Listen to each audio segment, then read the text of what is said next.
que la ropa de June no era agradable, que no encajaba bien, y que no deberían dejarla estar en clases avanzadas, porque solo estaba allí por lástima y no por mérito.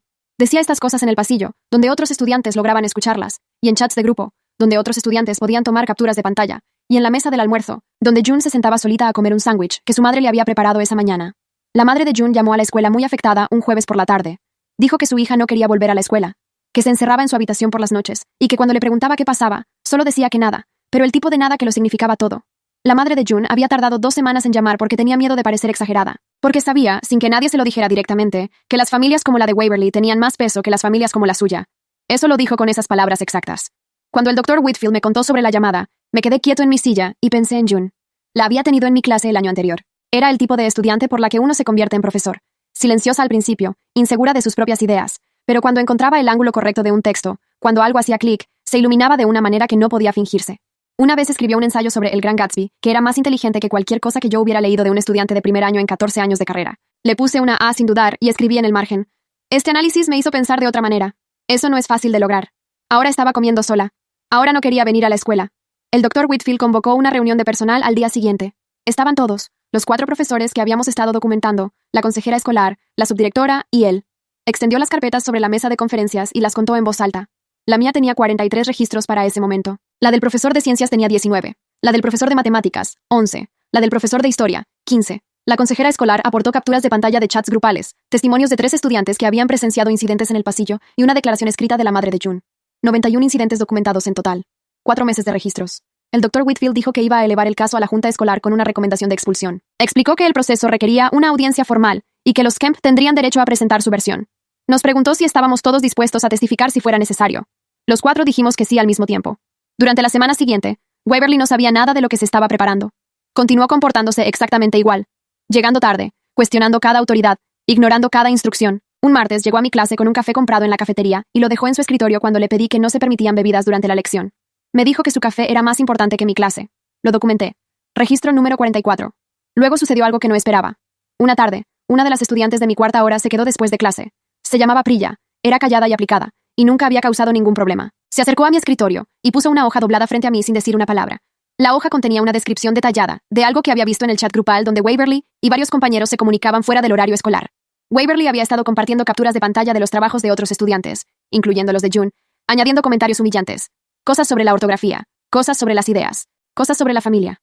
Al final de la hoja, Priya había escrito: sé que muchos tienen miedo de hablar porque la familia de Waverly tiene poder, pero lo que le está haciendo a June no está bien, y alguien tenía que decirlo. La miré y le dije que eso requería mucho valor. Ella asintió y se marchó sin decir nada más. Agregué su declaración a la carpeta. Registro número 45. Esa noche recibí un correo electrónico de Brent Kemp.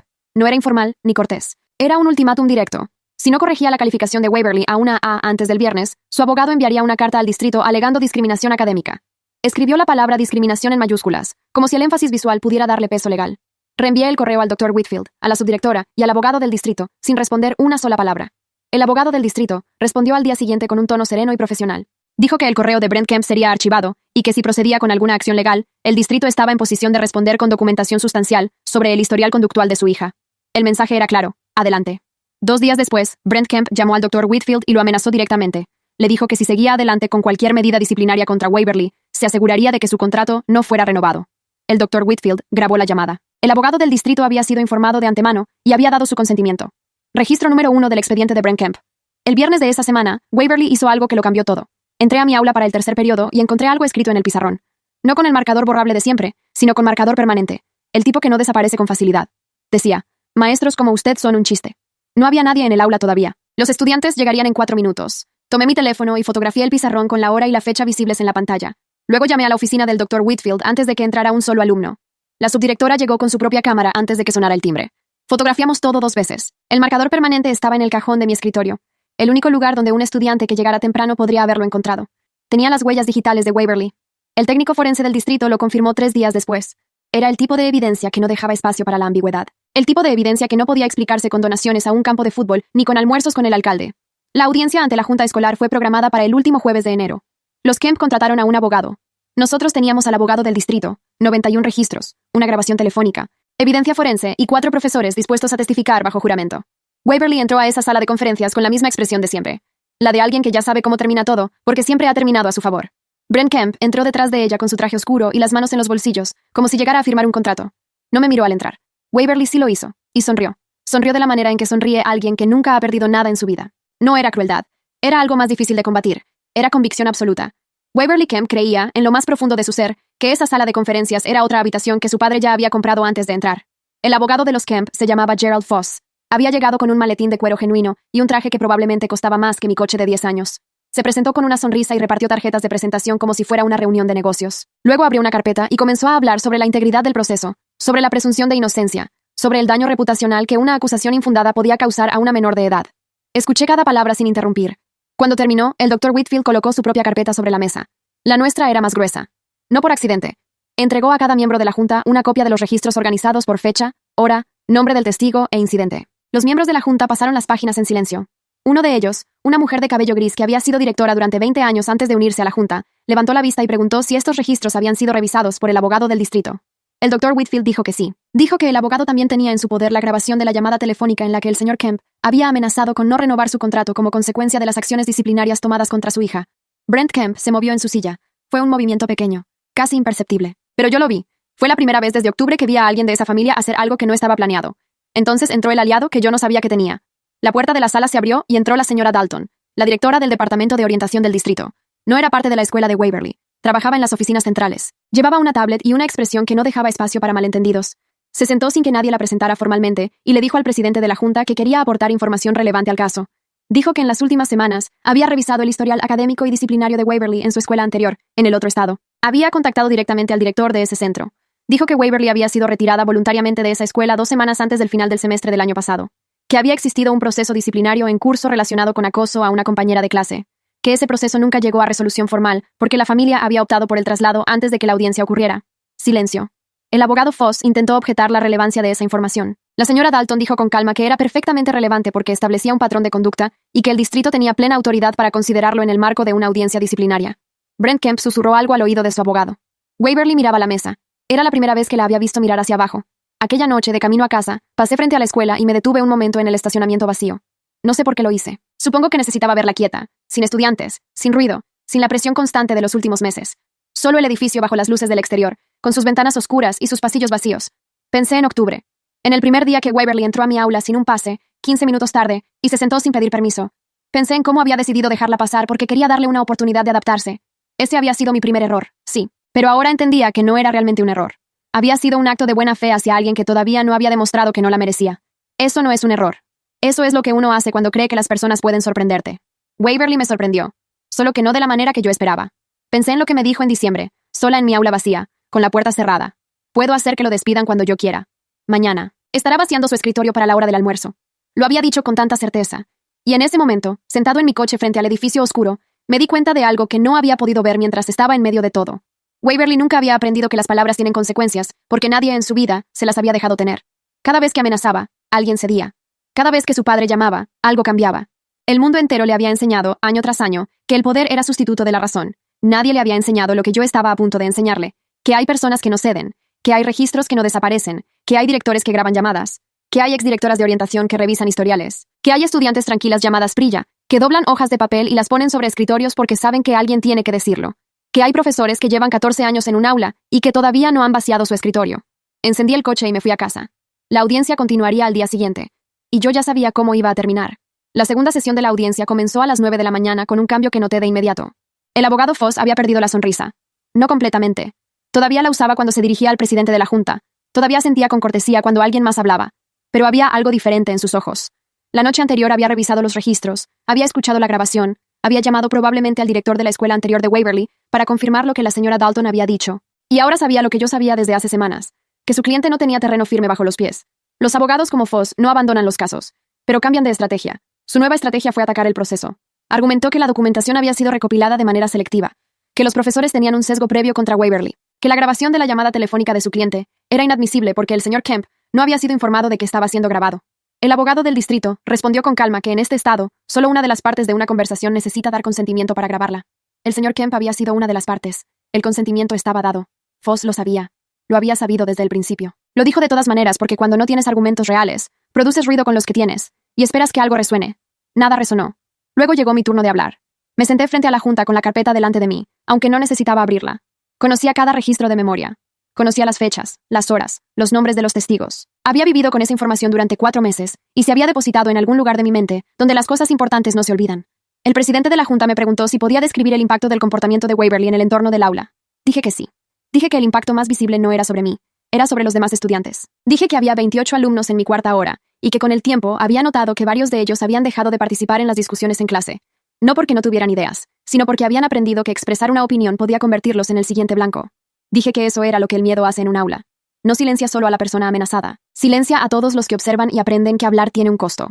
La mujer de cabello gris, la que había sido directora durante 20 años, me miró fijamente mientras yo hablaba. Cuando terminé, asintió una sola vez. No dijo nada. Pero ese asentimiento valió más que cualquier argumento legal que se había pronunciado en esa sala. Después de mí testificaron los otros 3 profesores. Cada uno leyó sus registros. Cada uno describió incidentes específicos con fechas y testigos. El profesor de historia reprodujo en su teléfono un fragmento de audio que Waverly había grabado de su clase sin permiso, el mismo audio que Waverly había compartido en el chat grupal, con comentarios burlones sobre su manera de enseñar. Foss objetó la reproducción del audio. El presidente de la junta dijo que era relevante y lo permitió. Brent Kemp miraba hacia adelante con la mandíbula apretada. Era la expresión de un hombre acostumbrado a ganar que empieza a calcular cuánto le costará perder esta vez. No en términos morales. En términos de imagen, de control, de la narrativa que tendría que construir después para explicar lo que estaba a punto de ocurrir. Waverly no levantó la vista del suelo durante gran parte de la sesión, y cuando lo hizo, fue brevemente, y lo que vi en su rostro no era la certeza tranquila de diciembre. Era algo que probablemente nunca antes había experimentado dentro de una sala donde tomaban decisiones sobre su futuro. Incertidumbre. Entonces habló June. Nadie la había anunciado como testigo porque técnicamente no era un proceso judicial. Pero la consejera escolar le había preguntado si quería estar presente, y June había dicho que sí. Y su madre había venido con ella y estaba sentada en la última silla de la sala con las manos cruzadas sobre el regazo. June tenía 16 años, y era más baja que la mayoría de sus compañeros. Cuando se acercó a la mesa y le preguntaron si quería decir algo, tomó un papel doblado de su bolsillo. Lo desdobló con cuidado. Sus manos temblaban un poco. Leyó lo que había escrito. Dijo que al principio no entendía por qué Waverly la había elegido a ella. Dijo que pasó semanas revisando mentalmente todo lo que había hecho para ver si había algo que hubiera causado el problema. Dijo que llegó a la conclusión de que no había nada. Que el problema no era lo que ella había hecho, era lo que era. Una estudiante que había llegado donde estaba sin el apellido correcto, ni el dinero correcto, y eso era algo que alguien no podía tolerar. Luego dijo algo que ningún abogado, ningún registro, ninguna grabación podría haber dicho con la misma fuerza. Dijo que hubo una mañana en que su madre le empacó el almuerzo y ella lo dejó en el asiento del autobús porque no quería llegar a la escuela. Que se quedó parada en la parada del autobús, viendo cómo el autobús se alejaba. Que su madre tuvo que salir a buscarla. Que no le explicó por qué lo había hecho porque no tenía palabras para eso todavía. Dobló el papel, lo guardó en su bolsillo. Levantó la vista y miró directamente a Waverly. No dijo nada más. No tuvo que hacerlo. La sala estuvo en silencio durante varios segundos. Foss no objetó nada. La junta pidió un receso de 30 minutos para deliberar. Los Kemp y su abogado salieron al pasillo. Nosotros nos quedamos en la sala. El Dr. Whitfield sirvió café de un termo que había traído y me ofreció una taza. La acepté. El profesor de ciencias dijo en voz baja que esperaba que fuera suficiente. Le dije que lo era. No lo dije con arrogancia. Lo dije porque había pasado 4 meses aprendiendo a medir lo que tenía, y lo que teníamos era más que suficiente. El receso duró 21 minutos. Cuando la junta regresó a la sala, Brent Kemp leyó la expresión del presidente de la junta antes de que dijera una sola palabra. Lo vi en su rostro. El momento exacto en que supo. No el momento en que aceptó la derrota. Eso vendría después. Sino el momento en que la realidad atravesó todo lo que el dinero y las conexiones habían construido a su alrededor, y llegó directamente hasta él, sin filtros, sin intermediarios. Su hija había hecho daño, y esta vez, alguien había estado tomando nota. El presidente de la junta carraspeó, y abrió la carpeta frente a él. El presidente de la junta dijo que habían revisado la totalidad de la documentación presentada, que habían escuchado los testimonios de los educadores involucrados, el informe de la señora Dalton sobre el historial previo de la alumna, y la declaración de la estudiante afectada. Dijo que la junta había deliberado, y había llegado a una decisión unánime. Waverly Kemp sería expulsada del distrito escolar con efecto inmediato. No hubo un golpe de mazo. No hubo música. Solo esas palabras en esa sala, dichas con la misma calma con que se lee cualquier decisión administrativa. Pero el peso de lo que significaban cayó sobre cada persona en esa habitación de manera diferente. La madre de June cerró los ojos. El doctor Whitfield mantuvo la vista al frente. Yo miraba a Waverly. Vi el momento exacto en que lo entendió. No fue inmediato. Hubo un segundo, quizás 2, en que su rostro no cambió, como si el cerebro estuviera recibiendo información que todavía no sabía cómo procesar. Como si la realidad hubiera llegado en un idioma que nunca le habían enseñado. Luego algo se rompió en su expresión. No fue llanto. No fue rabia. Fue algo más desconcertante. Fue confusión genuina. La confusión de alguien que ha vivido toda su vida dentro de un sistema que la protegía y que en ese momento descubrió, sin advertencia previa, que ese sistema tenía un límite. Brent Kemp se puso de pie. Dijo que apelarían. Dijo que esto no había terminado. Dijo que el distrito escucharía de su abogado antes del final de la semana. El presidente de la junta le dijo que el distrito estaba en pleno derecho de recibir cualquier apelación que el señor Kemp considerara pertinente y que en ese caso el expediente completo, incluyendo la grabación de la llamada telefónica en la que el señor Kemp había amenazado con no renovar el contrato del director, sería parte del registro oficial del proceso. Brent Kemp no dijo nada más. Recogió sus cosas. Le hizo una señal a Waverly. Salieron del aula sin mirar a nadie. Foss lo siguió un paso detrás, guardando papeles con movimientos rápidos y precisos, la eficiencia de alguien que ya está pensando en el siguiente cliente. La puerta se cerró. En la sala quedamos nosotros, los 4 profesores, el Dr. Whitfield, la señora Dalton, la consejera escolar, la subdirectora, la madre de June y June. June seguía sentada con el papel doblado en el bolsillo de su chaqueta. Levantó la vista hacia mí, y yo le sostuve la mirada. No dije nada porque no había nada que decir que no fuera inferior al silencio. Ella asintió una vez, muy despacio, y eso fue suficiente. La apelación llegó 3 días después. Duró exactamente 2 semanas. El abogado del distrito presentó el expediente completo. La apelación fue rechazada. La expulsión se mantuvo. Nunca supe con certeza qué ocurrió con Waverly después. Sé que los Kemp la matricularon en un colegio privado en el condado siguiente. Sé que Brent Kemp no renovó ninguna de sus donaciones al distrito. El marcador en el campo de fútbol seguía teniendo su nombre, porque ese tipo de cosas no se borran fácilmente. Pero nadie en el edificio lo mencionó nunca más con el tono que solía usarse antes. La vida en la escuela siguió. June terminó ese año con honores. El siguiente, fue aceptada en el programa de literatura avanzada de la Universidad Estatal con una beca parcial. Me enteré porque me envió un correo electrónico corto, de 3 líneas, que decía que quería que yo supiera. No pedía nada, solo quería que yo supiera. Lo imprimí y lo guardé en la misma carpeta de anillas. Al final, después de 45 registros. A veces cuando alguien me pregunta por qué sigo enseñando después de 14 años, después de los sueldos que no crecen, y los blazers que se repiten y los coches que envejecen, pienso en esa carpeta. No en los 45 registros de lo que salió mal, sino en lo que ocurrió cuando decidí no ceder. Waverly me dijo que era parte del mobiliario, que era la nada misma, que podía acabar con mi carrera antes del almuerzo.